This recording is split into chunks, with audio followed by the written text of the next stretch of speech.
Welcome, people. It's been a little while, but here we are. Season 2, Episode 7 of the All Gunners podcast. But it wouldn't be the podcast without my brother from another mother, Zed Hazza. How are we doing, my friend? Tired, and I'm only tired because that game took everything out of me. By the way, no, don't give anything away. Don't give anything away. We will go on to the game. I can't wait, bro. You will tell my people, you will tell why our voices are so exuberant today and so happy. I just want you to tell me how you are, Zed. That's it. All right. Are you keeping me on a tight leash today? Yeah, you're gonna give me some props, man. You're gonna let me do some of this. All right. I'm good, man. I'm good. How are you doing? I know you've been struggling a bit. We've got to apologise yet again to the people for our sort of gaps in why we haven't been able to do these podcasts as regular. Look, we're new parents, aren't we? Let's just put it like this and leave it there, right? We're new parents. Some newer than the other, but it's not always their fault. So we're just going to leave it there. Just leave it there. Right, let's get back to the football. Listen, Zed, what a day. I mean, Arsenal should be called heart attack null because the shots they fire into our chests, right, with the way and the how results sometimes fold is like, oh my God. I'll tell you, I was at my mum's watching this. I went over because my dad had gone out, so I went over to just spend some time with her, and I absolutely jumped up for joy when that Reiss Nelson goal went in. And my mum, I think she was about to have an heart attack the way she's like, what the hell is going on? Oh my God. But look, we're going to get into it. We're going to break it down for you guys. We're going to talk about the game. And obviously, we've missed a few games, guys, in the last few weeks that we haven't been podding. So, look, a lot of that is history now. We will just briefly recap the games and go over the loss at City very, very, very, very briefly. We'll obviously talk a little bit about the comebacks or the comeback against Villa. And then we'll go on to talk about today's game as the main kind of feature today, and then you, Zed, want to touch on a bit of player focus really, and talk about the potential positive return of Jesus, the return of one of our main best players. So let's get into it. I mean, today was amazing, wasn't it, Zed? I mean, look, he went with a different lineup today, which is very unlike Arteta-esque. But obviously, we've got a Europa League coming back next week. Yes, and you wonder if some of those changes were with that in mind. We've just played as well against Everton in the midweek. We're going to touch on that in a second. But yeah, look, let's go. Forget that. Let's just go straight. Let's talk about. It's been a bit low. Following that kind of everybody says the wheels are falling off after City. Yeah. And we bounce back, don't we? Give me a bit of a couple of minute analysis on how things have gone for Arsenal in that sort of since that loss to City at home. I think I'm going to sum it up very nicely, which is Arsenal have gotten the most amount of points this season compared to any other team in the Premier League from a losing position. That's the easiest way I can sum it up. I didn't know that. No. Right, so that's a stat for you. Even though, I think the wheels started coming off, as you say, people say, when we lost that away game to Everton. Obviously, we covered that in the last episode. And then we were robbed of 2 points versus Brentford, VAR. I know you'll touch on that later. The City game was quite disappointing for me. I think we let ourselves down.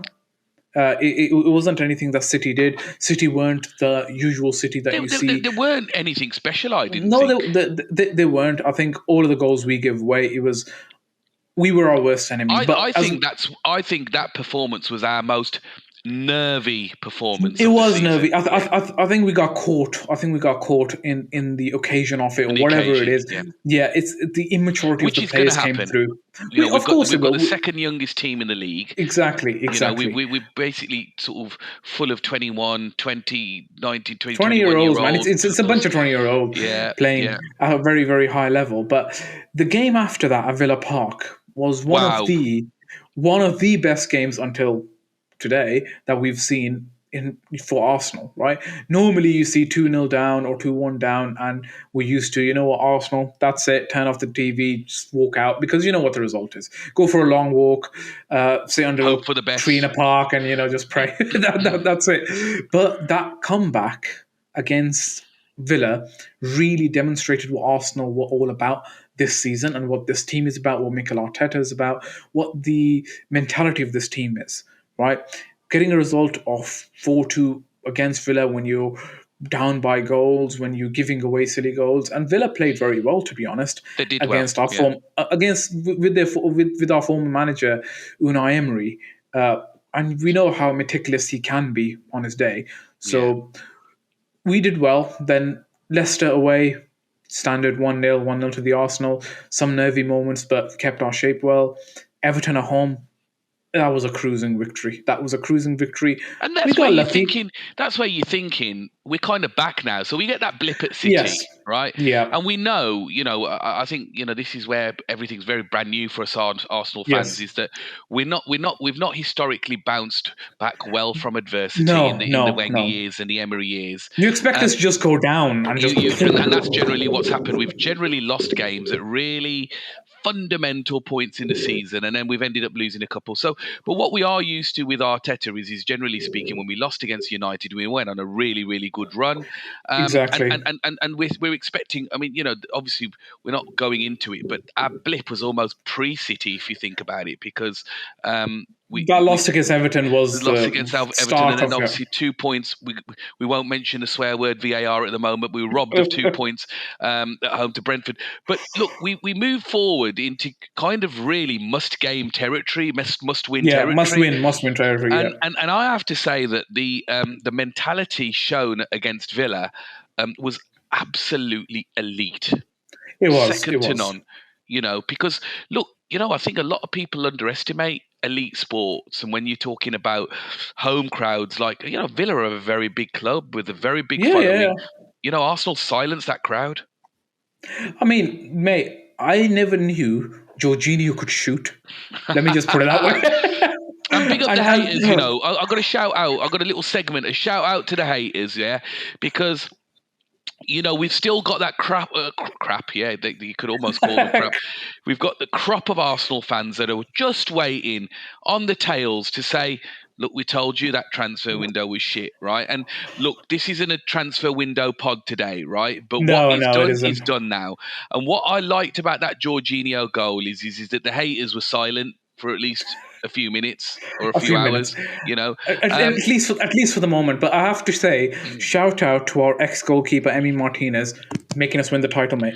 Always once a gunner, Emmy. Always a gunner. Always right? a gunner. Always a gunner. Yeah. So then we go over to Leicester. Now I have to say, watching Leicester play against Manchester United the week before, they actually should have been a few goals up against United, but they did. Poor finishing. They've been very poor. They've been very poor in front of goal, and they haven't replaced the greatest striker ever, which is Jamie Vardy, in recent history, and that's what they're suffering. That's all I have to say on Leicester, really. And they were missing Maddison against us as well, which kind of helped us, I think. But I think it was one of those kind of professional away wins. I think that it was in Arteta's mind, or certainly the coaching staff's mind, what they were capable of against Manchester United the week before. I think that after that 1-0 in the second half, they shut up the shop, didn't they, Arsenal? They said, you know what, we don't see Leicester doing anything really great here in terms of, they didn't really throw. I can't even remember a significant, other than the one save that he made. I can't remember him doing anything. So that was a professional away win, wasn't it? Hey, Leicester had no shots on target, so I don't know what you're talking about. They had one shot in the tie game, no shots on target. So that was just Arsenal cruising, shut up shop, 65% possession. Leicester were just nowhere near. That's what it was. It was 1-0 to the Arsenal. That's why I made it very clear when I said it in my summary. There was nothing Leicester could do. When you don't even have a shot on target and you only have one shot in the game, you're not really in the game. And then we played against Everton a few weeks ago. Still fresh in our minds. We lost that game. Still hurting from that. And to be fair, it's not one of those lucky. If we'd have lost today, we'd have probably been able to say, do you know what? There was some really bad luck that went against us. The VAR decisions, which we're obviously going to touch on a little bit later. We'll touch on in the Bournemouth game, but yeah. But the mentality of us in the Everton away game was really, really weak. We were shit. We were really bad. That was one of the worst performances we've had this season. To talk me through then what happened then on Wednesday, and was that a kind of corner turning for you? I think it was a very important game for two reasons. Number one, that was our game in hand against over City, right? So we needed to win that to be able to go 5 points clear. Yeah. More pressure. So we dropped points against Brentford, we've dropped points against City, and City had that little door opened to be able to get back into it. Remember, we get those points, we draw against City, we're far from City, but now City have a glimpse of what they can be, and they're the kind of team, if you give them a glimpse, they will take it. So that game in hand was very important for Arsenal to win, and I think the way Arsenal did it was fantastic. I don't think Everton were terrible, by the way. Everton had their chances to break. Everton had, I think early on, Neil Maupay had a chance where he's trying a stupid backflip. If that goes in, the complexion of the game changes. It does. So Everton did have their chances, to be fair. And I think Sean Dyche will probably be quite pissed at not taking it. But I think once the first goal goes in and the second one goes in with Gabby Martinelli, which I'm still dubious about. I know we can talk about VAR, but I'm going to count that personally as something that we actually won against VAR. That was given. After that, I think second half, when Thomas Partey comes on, is cruise control. From that moment, second half, I don't think Everton get close. For 40 minutes, I think Everton played a very good game. They came at us away from home. It was that low block that they tried to deploy, and they successfly deployed over Goodison. But I think they tried it again. They weren't really trying to come out to play. But again, it was another example of how elite and world class Thomas Partey is, because the game just completely changed, didn't it? Oh yeah, it shifted. It shifted. As I said, it's cruise control. But before that, I think we have to shout out our star boy Saka. What a goal that is from the near post, beating Pickford, who is a very good keeper, by the way. England's number one. On his right foot as well. On his right foot, gives him no chance. He's between two players, twists, turns, takes into that weird angle. I think it reminds me of a goal that Alex Lacazette once scored some time ago. He squeezes in with such precision and power. The keeper can do nothing. And that destroyed the mentality, didn't it, really? Because I think they were setting themselves up for best case scenario for them, or sorry, worst, 0-0. You know, they took taken a point, and they'd have took the 3 points, 4 points in 2 games. It's not bad, you know, for Everton, you know, the fighting relegation. But no, it wasn't to be, and you're absolutely right. And then we ran riot with the as you said, a VAR decision that went in our favour that was ruled initially offside. Yeah. And then we end up cruising a game. Yeah, absolutely, man. That's the easiest way to summarise it. Thomas Partey comes on, Jorginho does the job, but Thomas is back. Thomas comes on, and then it's just cruise control. You can't do anything. I think at that point, when Eddie came on, there were so many chances. I think Eddie had a chance with a nice chip ball from Partey as well. It could have been 5-6 goals in that second half. It was just... Right. That was professional. Let's get on to our main feature then, because I think this is what a lot of our listeners are going to be wanting to focus on today, because, you know, a lot of that we can erase out of our memories. It's there, but, you know, let's rejoice with what today is an amazing comeback. The comeback of comeback. And I've been watching Arsenal for over 20 years, right? And there's very few games that... stay in your memory, you know. I think certainly the Villa one is we're seeing a few of these at the moment. We don't need them, but this is for me one of the games that will stay in that kind of pocket of games where actually, you know, I think it's fair to say we were probably a little bit complacent, and we probably thought this is Bournemouth, bottom of the table. Now, he made some adaptations to the start. I want to just focus on your views. Let's start with this in segment. Let's go in segments here. I want to get your views on the starting the starting sort of lineup really, and with Yeah. the context here of not just the fact that Arsenal played in midweek against Everton, and this is a Wednesday to Saturday, so not you don't get that extra day sometimes that you Yes. get. It was a Wednesday to Saturday, and then we've also got, haven't we, a game in the Europa League next week. So just with the context of those 2 or 3 aspects, what did you think of that starting lineup? I think it wasn't a bad idea. To be honest, looking at the starting lineup, I expected something similar. I definitely expected Tommy to come in, for one thing, because he's definitely going to play. He's definitely going to start in the Europa League game, right? So he needs a bit of time. He needs moments. He needs to have So you think match Tommy will sharpness. definitely start in the Europa League game? I think he will. I Okay, think. interesting. Yeah. Yeah. To be honest, I thought he was going to bring on. I thought Zinchenko was probably going to be rested with KT, and I thought Tommy was definitely going to come on for Ben White. I didn't expect him to change Gabriel and Saliba because he doesn't. He never does. No. Those two and Ramsdale are nailed on regardless of what you do. Yeah. Right. So in defense, so those 3 were never going to change. So I expected him to make 2 changes in the wing backs. KT gets a bit of game time, and Zinchenko gets a bit of rest, and Tommy definitely comes on. After that, the Fabio Vieira one, honestly, that caught me a bit off guard. I wasn't expecting that. The reason is Xhaka never misses a game. Like, never. Xhaka has, anytime he's been available, Arteta's gone to him. He may take him off early, he may rest him at the 70th minute, but he would start. So that was that caught me off a bit of a surprise. And this is only Fabio's second ever start for Arsenal since he signed. That's but right. I get it. It started the last game he started in the Premier League, at least, was against Brentford. Away, when Odegaard was out. Yeah, when Odegaard was out. And that's an interesting one. I mean, focusing in on him for a second is that I'm curious about why that decision was made. Now, as you said very correctly about 30 seconds ago, is that Xhaka generally keeps, as long as he's not suspended, which has been known, he generally keeps himself fit for nearly every game in the season. Yes. But also Vieira, and this is kind of the angle I'm kind of querying and quizzing you on this. He's looked quite good when he's come on as a substitute in the last few games. What do you think this was Arteta saying, right, we want to see how ready you are to play in this league as a starter? I think the thing is, what you have to understand is once you've brought these kind of players in, you have to start integrating them and you have to give them game time. Arsenal are top of the table and Bournemouth, our reality is second bottom, right?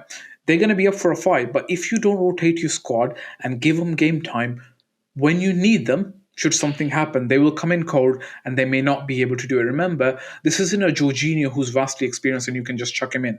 Different situation. This isn't a Trossard that you can just chuck in.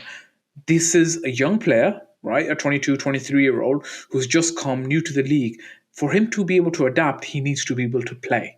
Yeah. So I think Arteta is trying to integrate him into the team, and to be able to integrate him, he needs to play him. It's the same thing that we said about Eddie. Obviously, he wasn't available today because of an ankle injury, but Eddie, when he got the game time, he started to prove that he can do it. When you don't get the game time, there's no way you're going to improve. You're not going to get your sharpness. You're not going to get it. And remember, again, I think the decision was probably made with one eye on the Europa League, because I think Fabio Vieira starts in that game. Most likely. Well, I mean, look, we'll see about that. I think. Well, look, let me tell you what I think he should do for that Europa League game. I think he should go strong.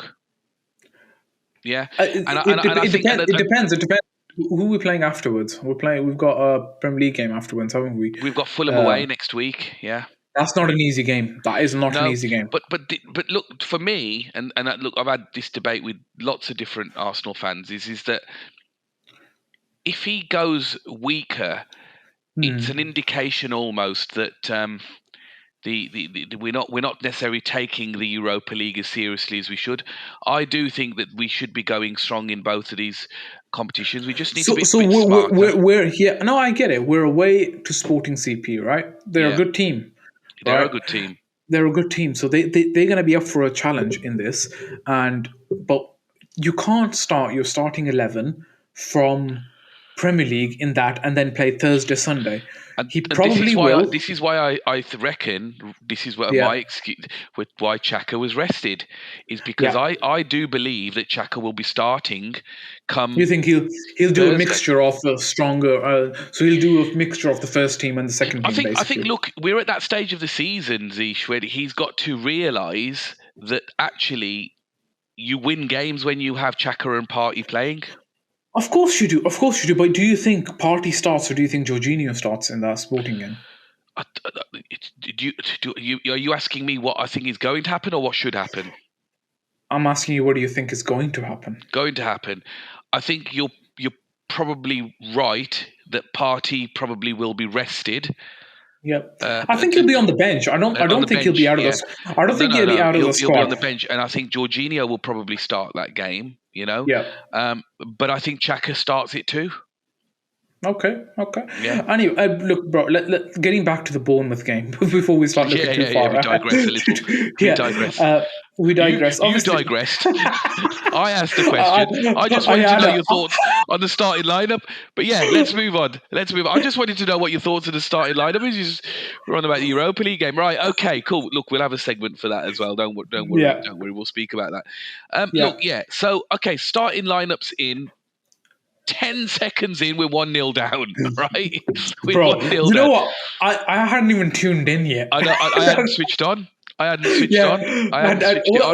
All I get is on our WhatsApp group with the Gunners. It's like, oh, we're losing already. It was like, what the? It's like, I haven't even turned this on. I haven't even started. But then, as I said to you in the WhatsApp comms, we're all over them, aren't we? They're camped in.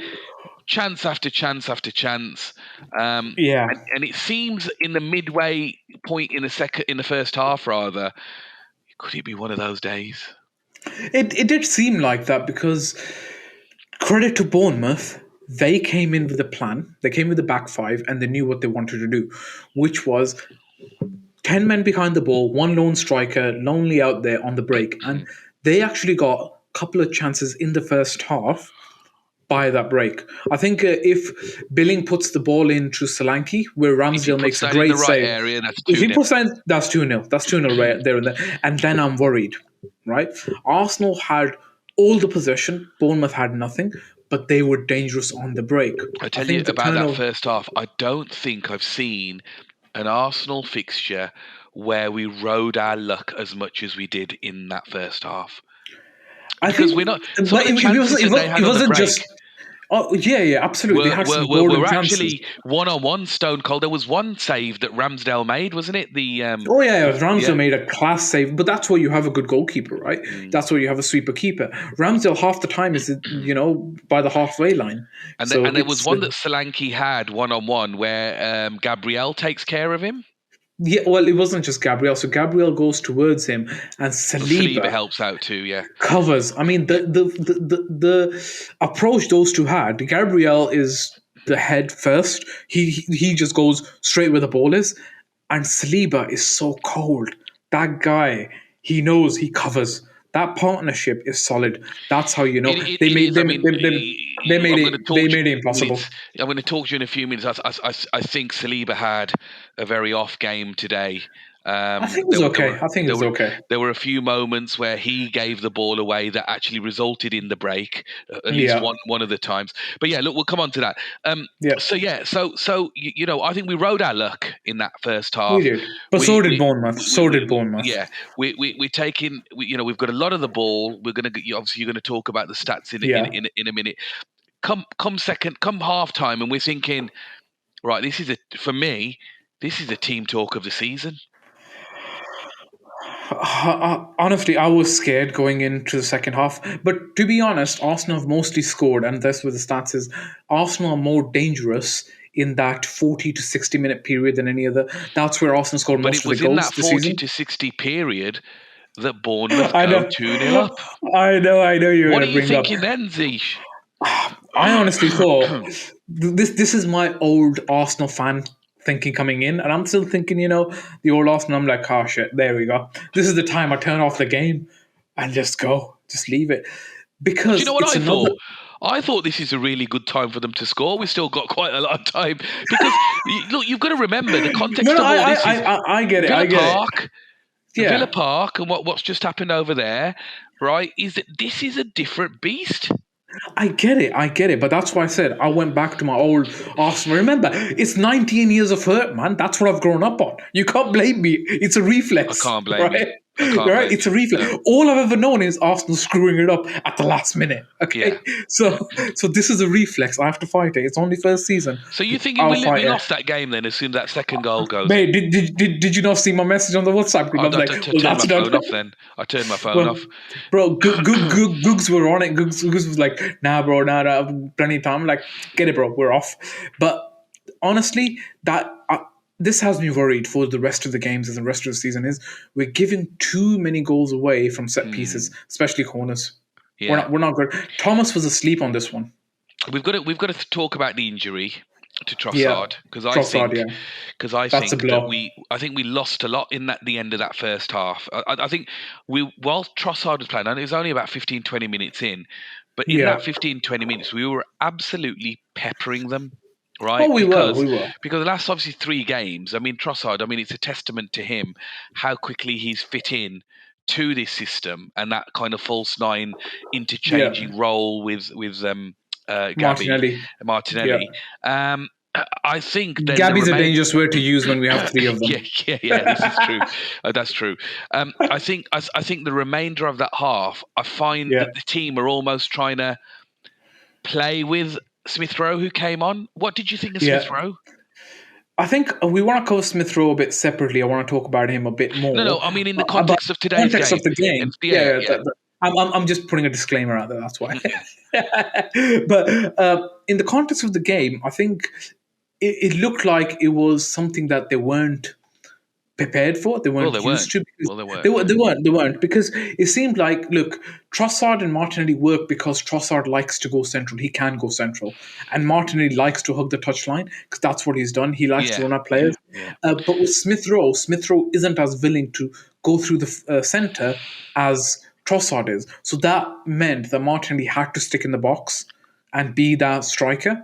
Which and I think you messaged me through the half, didn't you, to say I did. I'm not quite sure about Martinelli as a number 9. You know, I'm not, and I think a lot of Arsenal fans have said previously that Martinelli is a number 9. For me, he isn't. I think he's a very, very good left winger, and that's where we need him to play because his strength is his pace, his ability to carry the ball, his ability to take on players. Yeah. He's a great finisher, but he's not a penalty box poacher as much as we like him to be. I mean that back to goal kind of role is difficult for him, isn't it? It's difficult shown today. Exactly, but when Smith-Rowe come on, Smith-Rowe's best position is either the left flank or playing a bit more centrally in that number 8 or number 10 role. And that's where we had Vieira today already doing that role, which made it a bit more difficult for Arsenal to be a bit more fluid. So I think we were a bit stuttery at the start. Yeah, and I think and that's why that victory is ever more brilliant, is that actually not only did they pull this game back full stop, from being 2-0 down and coming back and winning 3-2, but they actually pulled it back in very unfamiliar territory. Smith-Rowe was never, ever expected to come on today unless we were thrashing them 4-3-0 and maybe we're giving him minutes to but he run was going out. to come on for Odegaard. He was going to come on for Odegaard. Absolutely. We were never planning for Trossard to get injured as well. Again, just changed everything and the dynamics of the game. Yeah, and then I have to talk about moving this on now. I have to talk about we never planned to bring Reiss Nelson. Now Reiss Nelson may never have even been in today's squad. I don't know whether he's been in previous squads because I haven't necessarily kept an eye on him. But had it not been for Nketiah's injury, he may not have been in today's squad. He's been in the squad for the last couple of games, I think. So, because he's come back from injury, so let's say Jesus was fit. We don't know if Reiss Nelson may have been in the squad as well.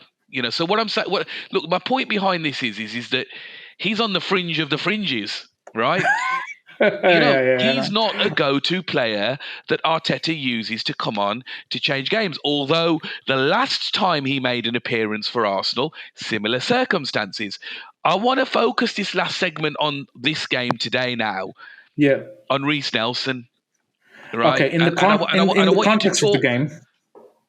In the context of the game, in how the game changed, Zed, for you when he came on. Okay. All right. No, first off, correction, he hasn't been in the squad, so you're right. That was his first time being in the squad after a while, after coming back from injury. I think the game changed because... I like that poker face, though. I like how you're able to check that without even me knowing. I love that. Yeah, go on. I love multitasking, mate. That's half of my skill set. But anyway, so I think it became more fluid because it became more natural. While Reiss likes to be the winger as well, he still favors cutting in a lot more. So he was cutting in while allowing Martinelli to go out if he wanted to. But also, what you have to understand is by that time, Martinelli has been playing, let's say, 80% of the game through the middle. So he's a bit more accustomed to it when Reiss Nelson comes on. And when Reiss Nelson comes on, he's there to prove it. As you say, he's on the fringes of the fringes. So he's there to prove it. He wants to come on and impact the game. He puts in a great ball, which Ben White catches it beautifully, as I say. And that's the thumbnail there. A couple of good balls before Ben White connected to that. Yeah, he did. He kept peppering it. He was, and look, bless Smith Rowe, because again, I know a lot of our fans, even the debates have been having tonight, is he's fit enough for the bench. He's just come back from a long-term operated injury, right? Nearly a year now he's been out for. He's the reason why he's on the bench. If you know ball and you know about professional football, you will know that just because you make the bench, it doesn't always mean you're ready to play 90 minutes. Otherwise, he didn't look. He didn't look sharp, and that was one of the reasons why he played. Sharp. And how big? And I just want to say this as well: is Arteta has been questioned again and again and again about his decision making, right? And how bold a decision. I mean, this is a manager that really doesn't care what anybody thinks or criticizes him about, to actually sub the sub, potentially upsetting Smith Rowe, right? Yeah. To win the game, he was prepared to do that by bringing Reiss Nelson on. And I agree with you. Reiss Nelson had the bit between his teeth. He wanted to prove that I'm not going to let you. There's a couple of injuries there now, Gaffer. Yeah. I want you to now start me. You have to start me in the next game, right? Some of the crosses he was putting in. And then I'm going to let you carry on now, rightly say, a beautiful ball to Ben White, which he struck like a peach. Ben White caught it so beautifully. And I think that's one of the changes that did impact the second half. When Ben White came on, we got a bit more solid, not in the fact that we were just defensively solid, but attackingly, Ben White added a bit more than what Tommy could have. It was more fluid, wasn't it? Yeah. It was more fluid. And you understand that because Tommy hasn't been part of this team week in, week out this season. He was last season, and we saw what he was capable of. But Ben White has been playing that role, and he just clicked a lot better. And we can't forget, by the way, we've moved on without discussing that first goal. Big up to Smith Rowe, because his header formed the assist for Parties. Look, don't get me wrong. Smith Rowe did. He got an assist. He played a part. He got an assist. I think he just needs a bit more time to come back. Yeah, and do it. But today was never going to happen. Today was not going to be that, and that's why our fans, our listeners, surely we've got to deploy some common sense here. Is today was never going to be Smith Rowe's return, but what he was asked to do was good. And amazing, that it ended. Look, we have to finish on this, really. Yeah. The last minute exhilaration, if that's even a word, right? Jaw dropping. I mean, you know what? I'm just gonna let you take it away because I'm too gassed up. Honestly, I think everyone should go and watch Ian Wright's celebration. That's what I'm going to say. On social media. Ian Wright is an absolute legend, right? The way what he felt was felt by every single Arsenal fan in that moment. That's the last kick of the game. That is the last kick of the game. I was touching the ceiling. In celebration. Honestly, I was just chilling. just at that point, I was like, okay, it's 1 point each. We got 3 points on City. Still looks like something, and Yeah. At that point, you think you look I'm 2 there. nil down, you take a point, don't you? You You take a don't lose point. the game. Yeah. No, but what a peach of a volley that Reiss hits with his weaker foot, by the Left way, foot, with the left left foot, foot. right? And he hits it. Bournemouth got nothing. They've Yeah. given their heart out for 98 minutes, and that one thing just catches them out. Yeah. And the way the stadium erupts, right? It's like Oh my chaos. Oh God, the my god, environment in there at the loved it. moment. I Yeah, absolutely amazing. loved it. Yeah, I was shell shocked. I was like, what? I couldn't move. I was just like, what well, have I seen? At that moment, I sensational, only wished I could have been in the ground at that moment. sensational, That is sensational, my only regret. I wished I could have gone to this game, been in that ground at that moment. sensational, sensational. Look, That's before we move on, Zed, there's two yeah. very very quick points I'm going to make Go about on. this game. Right. First of all, the point is Bournemouth. You should have known better to come and waste time at the Emirates because, again, like other teams who have done it, you've got punished in the additional time on top of what should have been, right? Yeah. And that's happened previously as well. That happened at Villa Park as well, where they wasted so much time. Emi Martinez falling over and trying to fake injuries, ends up losing the ball. Losing a goal in injury time. They've tried it again. Right. Second thing I'd say, finally, on the Reiss Nelson goal is I attribute that goal to Mikel Arteta, and I'll tell you why. Go on. That Go on. is elite man management. To be able to come in your third appearance of the season, right, when actually you, as I said earlier, you've been on the fringe of the fringes, right? Yeah. To be able to keep yourself still motivated to come in and be part of the process, part of the turnaround, he must absolutely be buzzing tonight, right? And those boys and what they will do around him to be that match winner, I have to say, that's why we've got Mikel Arteta. And we probably need to talk about this in our next segment or bring a context in.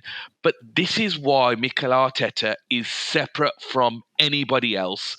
That man management, that ability to keep even your fringe players happy, right? I don't think any manager in the It's league has got it better than he has that talent. I think it's about creating the environment for these young players to be Absolutely. able to do it, and Yeah. he has done it more than any other manager in He's recent brought history. him on, Zed, and he's gone, go on, man, do your thing, win us the game. And he's won us the game. Oh, Amazing. Amazing. amazing. Right. Okay, Zed. Oh gosh, I've got goosebumps even just remembering that goal.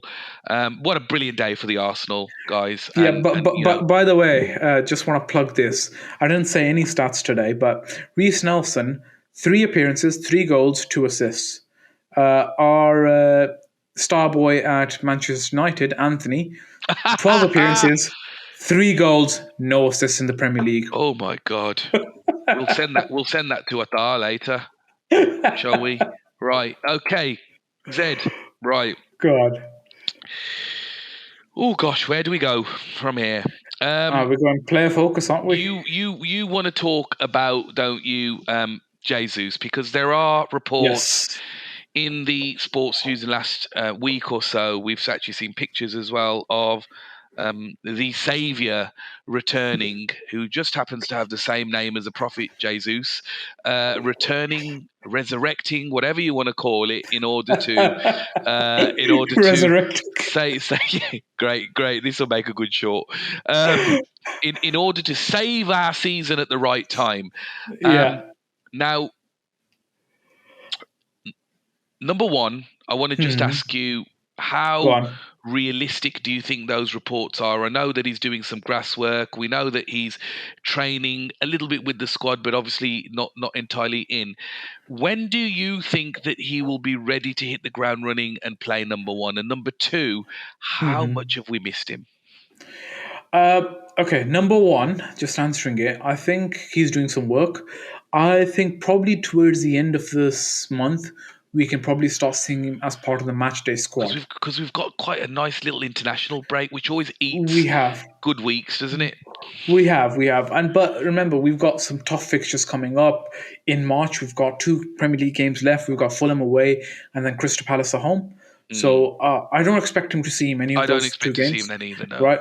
I think the earliest I get to see him probably being part of the matchday squad is when we go to one of the toughest games that we have left for the season, which is the away trip to Anfield. Towards a Liverpool that is looking back a bit more solid, trying to win things. But I think and answering your second question, we have missed him. We have missed that impetus, that ability to break the lines, the ability to dribble past and create chances, to ability to press from the front.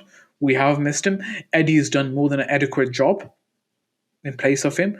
But what Gabby brings, it's not as much goals as Eddie, but what he brings is the let's say fluidity in the attack, the ability to dribble past players, the ability to technically provide more than what any of the other forwards can, and connect. That's the word I'm looking for. Thank you. A lot of people are saying that Martinelli, in that kind of post World Cup dip of form.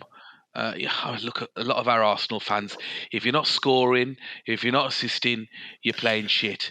I mean, it doesn't quite work like that. I think, look, the context that I've always looked at Martinelli is, I mean, he's having an absolutely great season. Of course, he is. Top scorer of anyone in the club right now.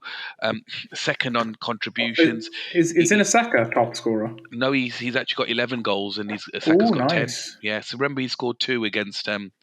Everton. Yes, last game. Yeah. Yes. So look, the first time that I've got a stat right over you. So, I know. Stick that in your pipe and smoke it. Right. So chill out. That's 1 in a million. Calm down. So, as I say, I think a lot of when you look at the analysis and you look at the heat maps, you will find that actually the chemistry between Jesus and Martinelli on that kind of left that drifting out onto the left hand side. They were interconnecting so well. So I think Jesus comes back, probably excels the form of your Martinellis and your Sakas more than what we've seen. But I would say that, again, given the fact that he's one of our best players, Jesus, and we've missed him for over 3 months now. Is it over, or is it just about 3 months? I think it's just about. So I'll say January, February is 2 months, and March we're going to be missing him for the 3rd month.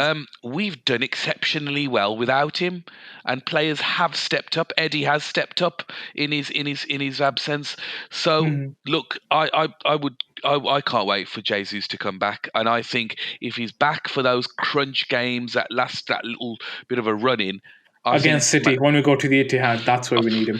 I think, wouldn't that be the story? Jesus scoring the winning goal at the Etihad, crowning us champions in waiting. Let's keep that in check for now, yeah. you don't want to say anything just in case you get clipped. I do. No, forget, mate. I'm happy to be clipped, but as I said, 19 years of hurt doesn't go away in one season. No. Remember that. Zed, do you want to talk a little bit as well now about? I know we obviously bigged up Reiss Nelson in the context of obviously today's game, and congratulations to Reiss. I tell you. I mean, I'm torn on this subject that we're about to talk about because, like, when you're on the fringe of the fringes, you're almost kind of thinking, yeah, look, we don't need him. We've got Martinelli, we've got Saka, we've got Trossard now, But then when Reiss Nelson does what Reiss Nelson does, which he kind of has done, clutch moments like today, 1 assist and 1 goal, won us the game. It tears me really in terms of, do I want him to remain at the club or not? Part of me kind of thinks, because he's out of contract, isn't he, at the end of the season? Part of me thinks, look, we could maybe cash in, but then how much are we going to get for him? Because obviously we can't cash in now. It's gone. He's leaving on a free if we don't do anything. There's no cashing in. He was injured. in the last transfer window. Let me give you a bit more. Go So on. if we get him to sign a new deal and when we can sell him, you know what I'm saying? Because obviously that's how you cash in, isn't it? That's what I'm saying, Yeah. right? The other side of things is that, Mhm. you know, is he good enough to be there as a, you know, look, he's a bit of a Rob Holding player at the moment, happy to sort of be involved in the project, you know, happy to sort of be with the boys. The harmony is great. Happy with the minutes he's given. Obviously, next season, you know, looking to be in the Champions League and have a lot more games. He will get game time. Look, where are you on Reiss Nelson? Okay. Simplest term, I think it will be a loss to Arsenal to let him go on a free. Okay, we've got Trossard, excellent. We've got, so if we just look at our squad and we look at the depth that we have right now at Arsenal. So in the forward line, we've got two strikers. We've got Gabriel Jesus and we've got Eddie Nketiah. These are number nines, if you will, right? On the left hand side, you've got, if you want to talk about what you call wingers, you've got Martinelli, who's a starter, and you've got Trossard. Yep. Yeah. Then you've got Smithrowe, who's much more of what I think Arteta's plan is to turn him into an 8, to be in the Odegaard mold, to be in the Fabio Vieira role. So he's a midfielder for me, right? On the right hand side, you've got Bukayo Saka, and you've got Marquinhos, who's on loan, young guy. I don't think he's ready. Next season, you can have two options. Number one is you've got Balogun coming back, who's been absolutely smashing it in Liga. I think he's second only to Mbappe or someone to scoring the goals. But I think if you want to have a solid backup for Bukayo Saka, you can't do better than Reiss Nelson on a free. Remember, he is free. He came through the academy. And I always like to see our Haaland boys make it into the team, integrate into the team, and stay Arsenal players forever. He definitely That's loves a dream. the club, doesn't he? He loves the club. He's through and through Arsenal, right? And it's hurt me over the years when we've let go of talented players who were part of our academy but just didn't get a chance. I think one of my biggest one was Ainsley Maitland-Niles. I think he's gone. He's still out on loan, but he's gone. Really, I think his contract expired. He will go. But I always thought he had potential at centre midfield. Unfortunately, he never got the run of games needed. I still remember his performance against Manchester United once, back in Wenger days. I think one of Wenger's last games at Old Trafford. He was very, very good in that centre midfield. So I think, for me, to answer your question simply, I think Reiss Nelson should be signing a new contract. And I keep 100% keep as a backup to Saka. He should be playing in the cup games. He should be coming on to give Saka the rest. And you know what? Off the right wing, I think he can add a lot because he's, as we've seen today, he can play with both feet. Yeah, so I think it's worth keeping. I'm probably inclined to agree with you, Zed, on this Probably occasion. You should be agreeing with me. Yeah. I don't know. Look, I want to see a little bit more, and I guess look, he needs to give him more game time. These next few games, I mean, I don't know if there's any sort of prognosis on Trossard. I believe it's a thigh injury. If we're keeping Mo and Lenny, we're keeping Reiss Nelson. That's my thing. Okay, yeah, no, that's a fair point. I mean, I think there's different reasons for why we are keeping Mo Elneny. Look, if we sign Rice in the summer, they're talking about it. If we do, I'm not sure where Elneny fits in terms of playing. But look, I'd like to look. These next few games for Reiss Nelson are going to be key because if anything, he'll certainly be playing some part.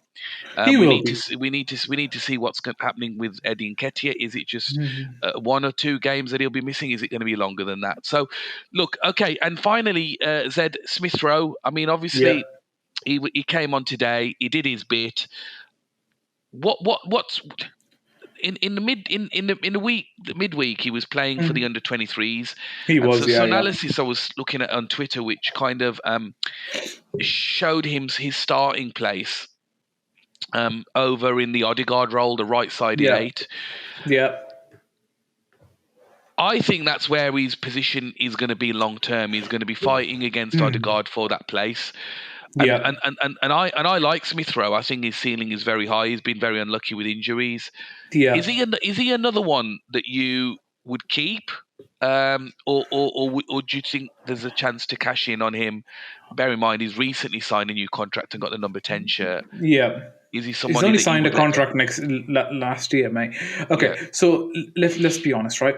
If you want to challenge for multiple competitions, you want to challenge for the Premier League, you want to challenge for, let's say, the Champions League, the FA Cup, the League Cups, you need a squad. You don't need 11 players to go out and play week in, week out. Would I say Smith Rowe is a bad squad player? Absolutely not. He's 22 years old, right? He's got a high ceiling, as you say. He's got a long way to go, right?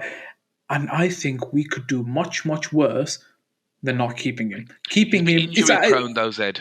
I get it. I get it. He's injury prone, but I think remember he's 22. He needs to develop. Not everyone's unfortunate as, let's say, our old Jacques Wilshere, right? Jacques Wilshere was the unfortunate one.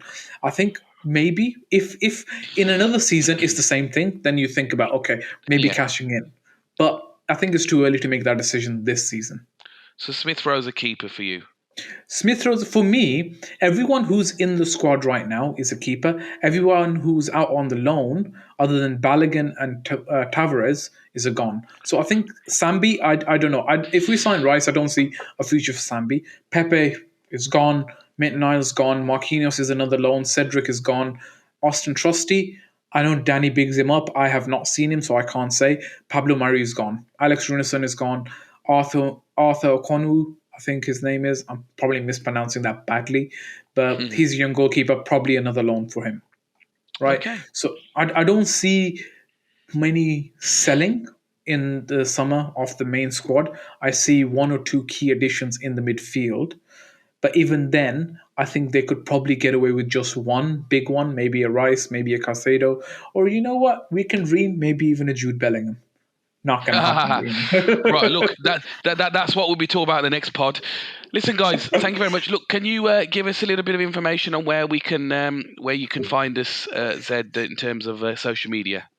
Yeah, so you can follow us across all social media platforms. You can follow us on Twitter, which is at All Gunners Pod. You can follow us on Instagram, which is All Gunners Podcast, and TikTok as well, which is All Gunners Podcast. All the links will be at the bottom right-hand side of the screen, so you should be able to see clearly where you can follow us. What about if you want to follow? Not that we would want to, but what if you want to follow you?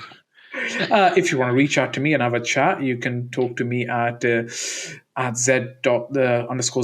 on Twitter.